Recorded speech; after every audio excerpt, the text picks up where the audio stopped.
Hello students, welcome to the class. Today in this video we are going to start our exercise 14.3. But 14.3 whole is not in our syllabus because of syllabus reduction. Because frequency polygon is not in our syllabus for this academic year. So we are just only going with question which are in the our syllabus. So they are first to fifth question. So let us start with very first question. Question number one है. तो question number one में आपको क्या दिया है? A survey conducted by an organization for and the cause of illness and the death among the women between the ages of 15 to 44 years worldwide found the following figures. तो उसमें से हमें जो फैक्ट एंड फिगर मिली है वो figure के हिसाब से हम उसका ग्राफ ड्रॉ करना चाहते हैं. तो देखो जो भी आपको डेटा दिया गया है उससे कौन सा ग्राफ पॉसिबल है? Only that is a bar graph and circle graph, pie chart. But हम यहाँ पे पाई चार्ट नहीं बना रहे हैं तो हम बार ग्राफ बनाएंगे. सो एक्स एक्सिस ये लिखेंगे, ओरिजिन वाई एक्सिस ये हो गया. इसके बाद यहाँ पे मैं क्या लिखूंगा? तो कोजिस और जो भी डिसीज है वो. यहाँ पे मैं क्या लिखूंगा? तो percentage fertility rate, percentage fertility rate, percentage fertility rate. Then अब यहाँ पे जो भी डेटा लिखना है वो डेटा लिखेंगे. तो यहाँ पे रिप्रोडक्टिव हेल्थ कंडीशन, ये हेल्थ कंडीशन हुआ. दूसरा part that is a neuropsychiatric, neuropsychiatric. Then next one is injuries, ये इंजरीज से जो भी प्रॉब्लम आ रही है वो. नेक्स्ट इज कार्डियोमस्कुलर प्रॉब्लम, तो कार्डियोमस्कुलर प्रॉब्लम्स जो भी है उससे जो भी प्रॉब्लम आ रही है वो. उसके बाद आ रही है रेस्पिरेटरी और बाद में है अदर्स. ये आपका पार्ट हो गया. तो इसमें हमने स्केल ली ही नहीं है. बार ग्राफ पे एक्स एक्सिस पे स्केल नहीं लेते तो उसकी ज़रूरत नहीं है. अब वाई एक्सिस पे हम जो भी ले रहे हैं, सपोज मैं 5 का गैप ले रहा हूँ, 5, 10, 15, 20, 25, 30, 35, 40, 45 और 50. तो स्केल ऑन वाई एक्सिस पे क्या लिया हुआ? तो 1 centimetre is equal to 5 unit या तो 5% जो भी है वो लिख देते हैं. अब रिप्रोडक्टिव हेल्थ कंडीशन के हिसाब से 31.8, 30 से ज़्यादा. तो ये आप ग्राफ ड्रॉ करोगे तो आपके पास 32, 5 के गैप होंगे तो 5 सेंटीमीटर वाला यहाँ पे 5 हो. तो दूसरा पार्ट होगा वो आपका आंसर हो जाएगा. 31.8% बाद में लिख सकते हैं. Now second part is 25.4. 25.4 मतलब 25 से थोड़ा सा ज़्यादा बना लेते हैं. ये हो गया 25.5%. थर्ड वन पार्ट है तो वो क्या है हमारा? इंजरी वाला. तो उसमें 12.4 है. तो 12.4 मतलब 10 और 15 के एक्सेक्ट बीच में ही आने वाला है. ये 12.4%. ये आपकी गैप विथ है वो फिक्स होनी चाहिए, ये ध्यान में रखना. Then it is 4.3%. 4.3% लिख रहा हो तो ये 5 से भी कम हो जाएगा. ये 5 से कम 4.3%. नेक्स्ट में क्या आ रहा है? 4.1%. तो नियरेस्ट टू 4.3 ही होगा. और लास्ट वन इज 22%. तो 22% मतलब यहाँ पे कहीं पे आने वाला है ये 22%. ओके, सो ये आपका ग्राफ हो गया बार ग्राफ फर्स्ट क्वेश्चन के लिए. अब सेकेंड पूछा गया which condition is the major cause of women's ill and health death worldwide. तो यही कंडीशन होगी.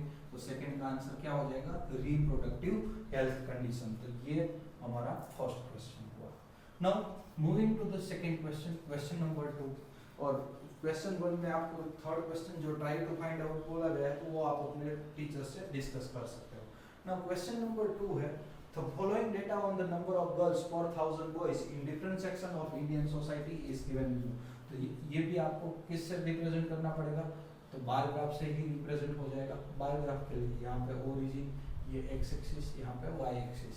और बाद में यहाँ पे एससी है, एससी, फिर एसटी है शेड्यूल्ड ट्राइबल कास्ट, फिर non SC ST, non SC ST, फिर आ रहा है that is backward, and then after आ रहा है that is non backward areas, then rural, and last में आ रहा है urban.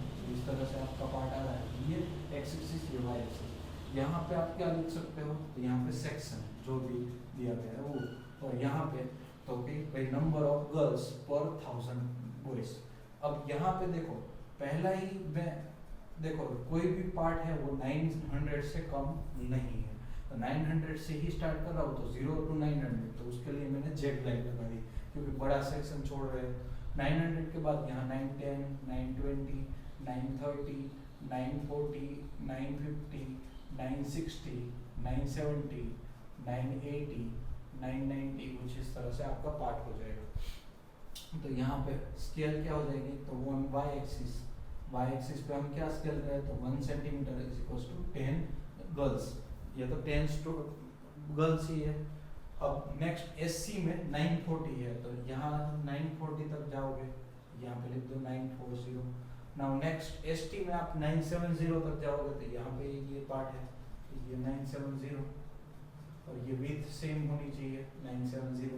Now next is non SC ST, उसके लिए 920, तो यहाँ पे 920 पे आपको जाओगे, तो यहाँ पे ये 920 हो गए।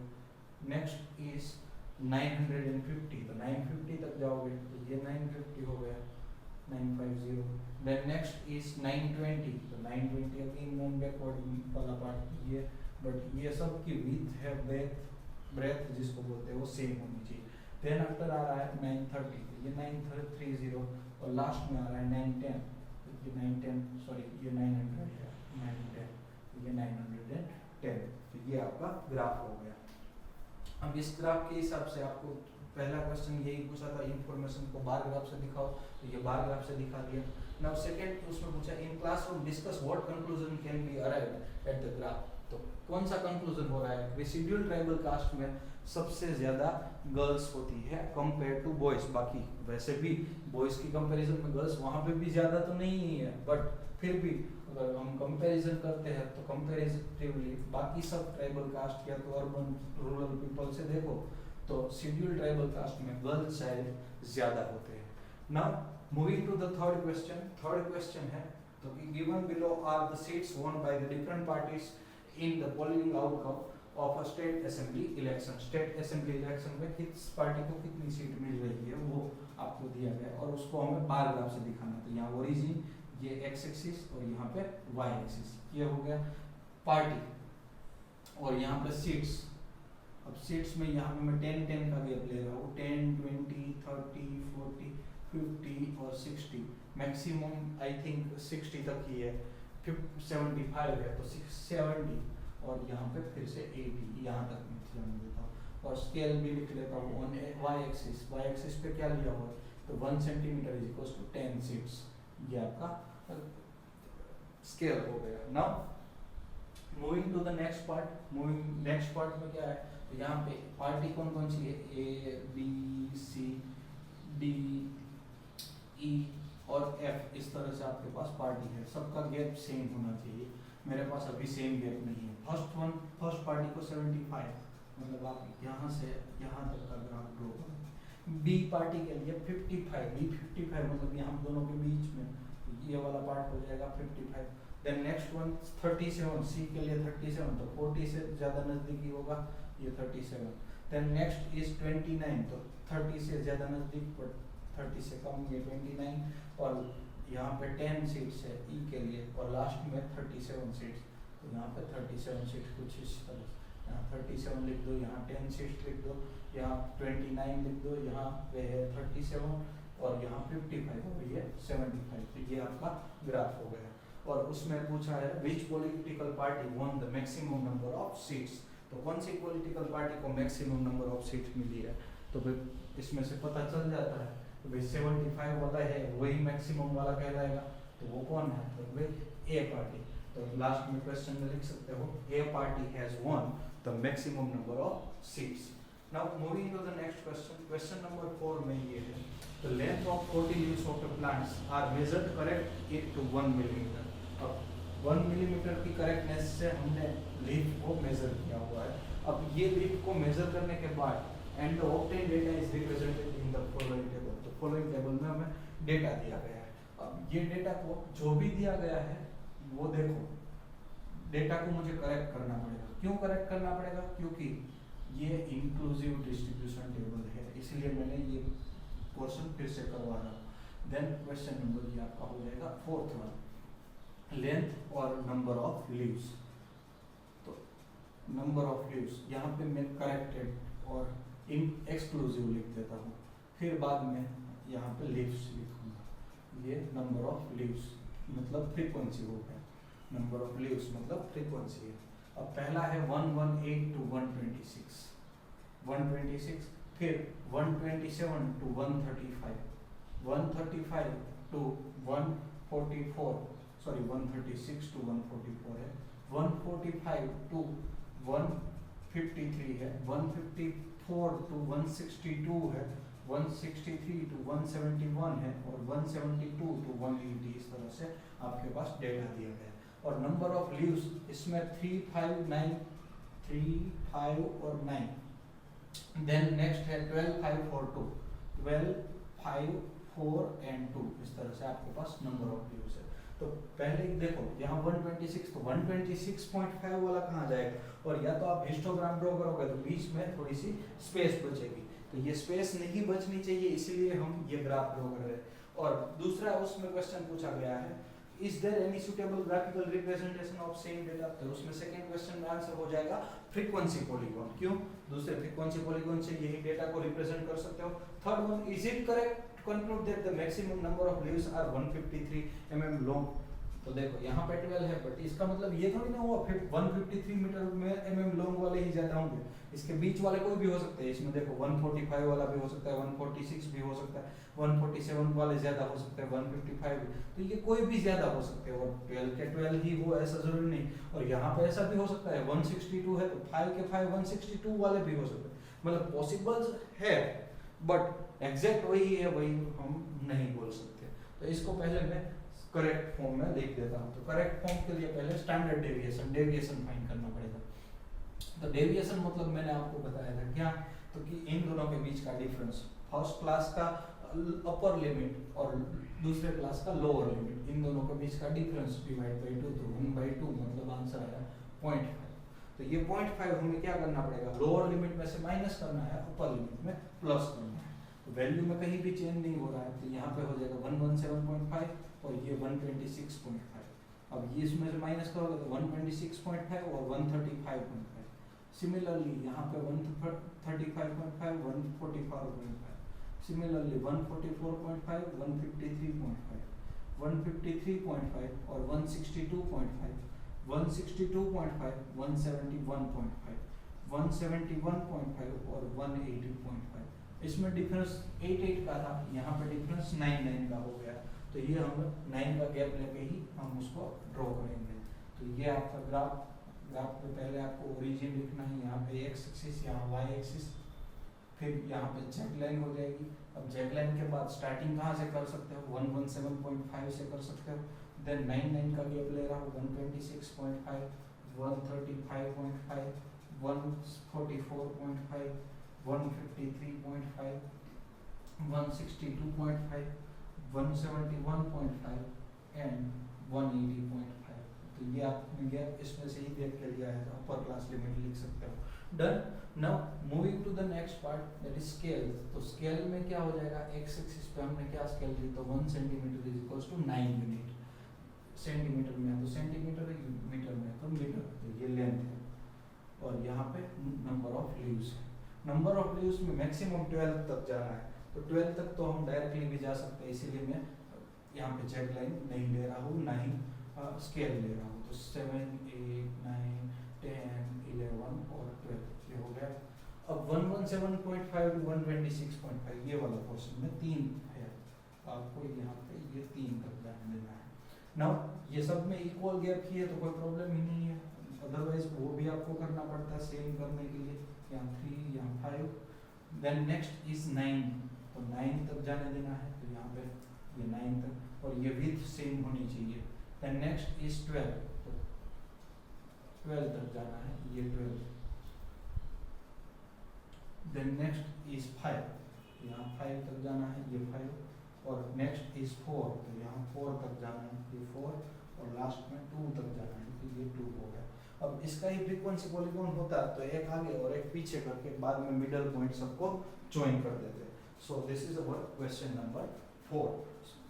और दोनों क्वेश्चन के मैंने आंसर बता दिए कि 153 क्यों नहीं है और अदर सुटेबल मेथड में फ्रीक्वेंसी पॉलीगॉन हो सकता है। Now moving to the next topic और next question that would be our final question of this exercise because 6, 7, 8 and 9 are based on frequency polygon. So I am not going to discuss that example, and this exercise would be last exercise as next topics are already removed. Means exercise 14.4 is already removed, but I'll discuss about mean, median and mode in subsequent lectures.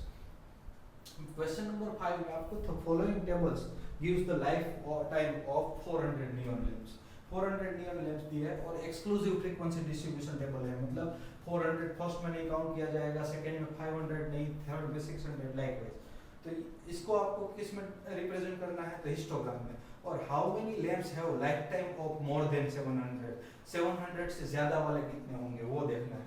तो 700 से ज्यादा वाले 74, 62 और 48, last की 3 रो ही होगी, तो वो 3 रो आप बता सकते हो और वो 3 रो के लिए जो भी आपका आंसर आ रहा है total that would B question 2 का आंसर। अब इसके लिए मैं हिस्टोग्राम बना रहा हूँ, तो हिस्टोग्राम कुछ इस तरह से बनेगा, ये एक्स एक्सिस, यहाँ पे वाई एक्सिस और ये ओरिजिन। अब ये ओरिजिन हो जाने के बाद आपको 100 का गैप है, तो पहला अगर मैं 0 से डायरेक्ट 100 लिखना चाहता हूँ तो कर सकता हूँ, तो ये जेट लाइन की जरूरत नहीं है, बट मुझे डायरेक्ट 300 लिखना है। बाद में 400, 500, 600, 700, 800, 900 और 1000, इस तरह से मेरे पास लाइफ टाइम है। तो लाइफ टाइम यहाँ पे लिख देता हूँ। लाइफ टाइम किस में दिया हुआ है, तो इन आवर्स है, तो यहाँ पे आवर्स लिख दिया। और वाई एक्सिस पे यहाँ पे क्या लिखा हुआ है, नंबर ऑफ लैंप्स, तो यहाँ पे नंबर ऑफ लैंप्स हो जाएंगे। नंबर ऑफ लैंप्स में मैं 10 का गैप ले रहा हूँ, 10, 20, 30, 40, 50, 60, 70, 80, 90 और 100, इस तरह से। तो यहाँ पे मैं स्केल लिख दूंगा। स्केल में क्या हो जाएगा, तो एक्स एक्सिस पे 1 centimetre is equals to 100 hour and Y axis पे 1 centimetre is equals to 10 lamp, sorry 10 lamp ही है, यस 10 लैंप ही है। नाउ कैसे सोल्व करोगे, तो 300 to 400 में 14, तो 14 तक ही जाना है, तो यहाँ पे 14 कुछ यहाँ पे हो जाएगा, तो ये 14 हो जाएगा। नेक्स्ट दूसरे पार्ट में 56 तक जाना है, तो ये पार्ट को यहाँ तक हम एक्सटेंड कर देते हैं, ये 56, यहाँ 14, ये 56। देन 500 to 600 में आपके पास 60 है, तो यहाँ तक ही आपको जाना पड़ेगा, तो ये 60।